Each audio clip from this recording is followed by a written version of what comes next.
Charlie, this happened this week. I want to get your take on it. The State House passing a package of bills to reclassify what constitutes a hate crime, plus new charges in the signature scandal of the gubernatorial candidates that were disqualified. Let's start with this hate crime bill. What can you tell us? So under the old law, it's making its way through the legislature now, but under the current law, but it will be the old law, if you did something that was based on some kind of discrimination based on religion or ethnicity or race, I sent a bad name to you, I wrote something that's a racist type of thing, I could be charged with ethnic intimidation. That's the old law. The new law that just passed the House, it's not law yet, but it probably will get there. They're going to increase that. So they're going to increase to based on sexual orientation or age or gender identity or physical or mental disabilities. And they're going to include if you deface a person of some property. Mm-hmm. This all stemmed from, remember the synagogues maybe a couple months or so ago where people were spray painting churches, synagogues, and there's really no crime other than malicious destruction of property, but now they're going to add, if the crime involves something involving ethnic intimidation or sexual orientation or age or something like that, you can get an extra charge. And that's what the legislature wants to do. It probably will pass. I can't imagine there's a whole lot of opposition. It passed the House 59 to 50. I actually thought that's a little bit too close. I thought, but whatever. Kind of surprising. What's the opposition? Yeah, the opposition would be that they already have something on the books, and why create another issue for the prosecutor to deal with? And how do you prove it? There are some proof issues. All you have to do, if I spray paint a church or a synagogue or a mosque, I've already committed a crime. So, and the penalties for that crime, malicious destruction of property, could be anywhere from a misdemeanor to a felony, depending on how much damage was done. So I can still go to prison if I do that. Now the legislature wants to add this extra charge if it's based on a religious protest or some kind of discrimination. You get that extra charge, so you can be charged twice. That's what the legislature wants to do. And the idea is that this extremism and violence and hate crimes are on the rise. And figure out a way to try to make the punishment fit the crime. So the legislature talks about it, and hopefully people get the message, don't do something so stupid, which is what it is, to deface a church or a synagogue or a mosque or whatever. And that's really where this legislation is going. What's new with the signature situation? I thought that had come and gone. No, this is a good, well, the incident happened back in August, the primary. We remember Chief Craig was kicked off the ballot. Perry Johnson was kicked off, about 5 others. So that was the house I went to, right there in Warren. I was trying to find that guy. He wasn't there. He and 2 other people, 3 total, were charged with about 20 different felonies by the Attorney General for basically phonying signatures to get candidates on the ballot for governor and Congress, some judicial offices as well. But in this case, the Attorney General just brought these charges. In fact, she's going to have a press conference today to outline these charges. These are all felonies, and this is pretty bad. People spent over $200,000, just James Craig and Perry Johnson, paying these people to get legitimate signatures to get on the ballot, in this case, for governor. So this guy had a company or something? Or? He had a company. There's also, yes, he had a company, and he had a scheme going where he would use dead people's names, people that hadn't voted in years. He didn't get the signatures. And whenever anybody runs for any office, for a judge, or generally speaking, you need signatures to get on the ballot.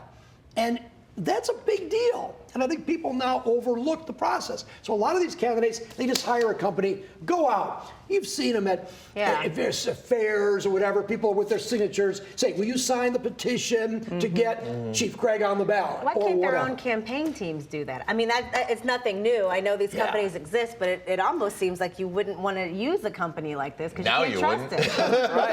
That's a great question. Yeah. Because when you run for office, it's usually you're going to announce in January, February. It's cold out there, and they don't want to get Oh, come on, because it's cold in the D. It is the most tedious. when my wife ran, we had to do that. Right. You have to stand out there in the freezing cold and get signatures. Yeah. And people don't like going But up aren't to these, people. isn't this guy, don't you have to be certified or something to have that job? I mean, it seems like there'd be a huge room for Error if it's fraud. not- yeah. Well, This guy's gonna sit at his kitchen table and have his buddies write, that's what they did. hairy butts and whatever he put on there.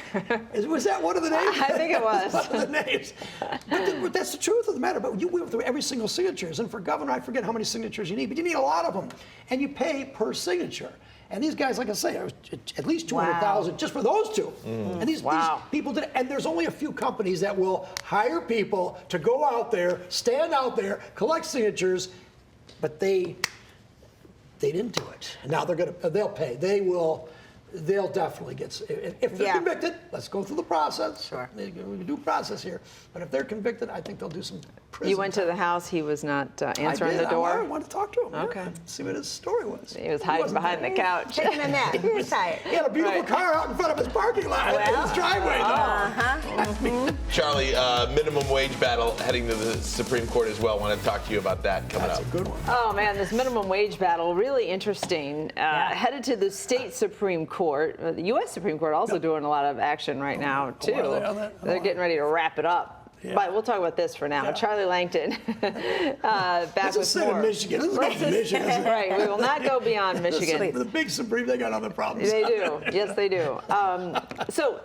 Minimum wage, which continues to be battled, and now the argument made its way to the Supreme Court in Michigan. Yeah, so this is a very interesting issue. Legally, it's fantastic because it probably has nothing to do on the merits of whether there should be a minimum wage increase. Nothing to do with that. Here's what happened. So I'll get to the minimum wage in a minute, this restaurant stuff, which is kind of interesting. But here's the deal. Back in 2018, a group of people got together called One Fair Wage.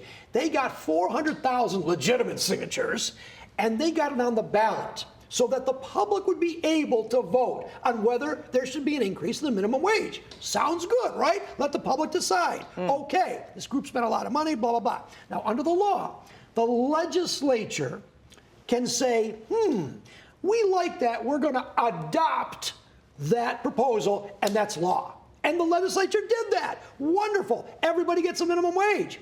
But then, the same legislature, after the election and in lame duck, before January, they said, we're going to change it. We're going to switch it. We're going to adopt, they call it adopt and amend. So they went back to the old ways. Well, the people that got the signatures will say, wait a minute, this should have been on the ballot anyway. You guys pulled a bait and switch. Yeah. Legally, it's adopt and amend. And so they took it to court. And so the first court said the workers won. The workers wanted the increase. Workers won. But the Court of Appeals said, nah, the restaurants won. And so now the Supreme Court's going to weigh in. So that's the procedure behind it. It really is the issue, can the legislature change its mind within the same legislative session? And that's the bigger picture. Because what they could do is they could pull this stuff all the time. So now you're gathering signatures, but then you have to battle the legislature. Now, on the merits, though, should restaurant workers, their tipped workers, should they go from about $3, a little better than $3 an hour, to almost $12 an hour, plus tips? The restaurant people say, they'll put us out of business. And a lot of the people that are servers, they say, we want our tips. We don't want it. But many workers, though, are saying, hey, we want more money. And so we're not being paid a living wage now. We need this legislation. Will the decision on this have implications on just this one issue, or will it also have a ripple effect on adopt and amend?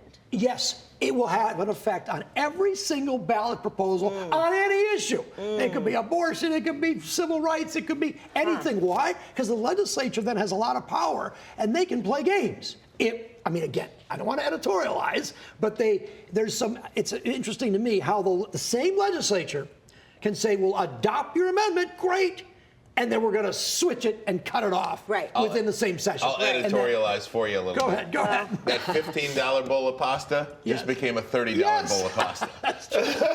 Yeah, the cost is going to It's just going to be passed on to the people. But the big picture here I don't think, honestly, when the Supreme Court writes a decision, I don't think they're going to even mention minimum wage. I don't think they're going to even deal with it. They're going to deal with this procedure about manipulating So wait, Charlie, ballots. when you put something, That's the thing. when you put something on the ballot and voters say yes, Right. increase minimum wage. Yes.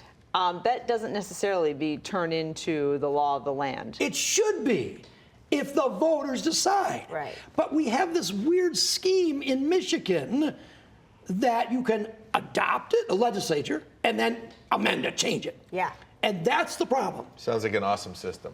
It's well, one court said there's nothing in the Michigan Constitution that bans this adopt and then amend. But it's definitely a little. It's a little shady. I mean, Yeah.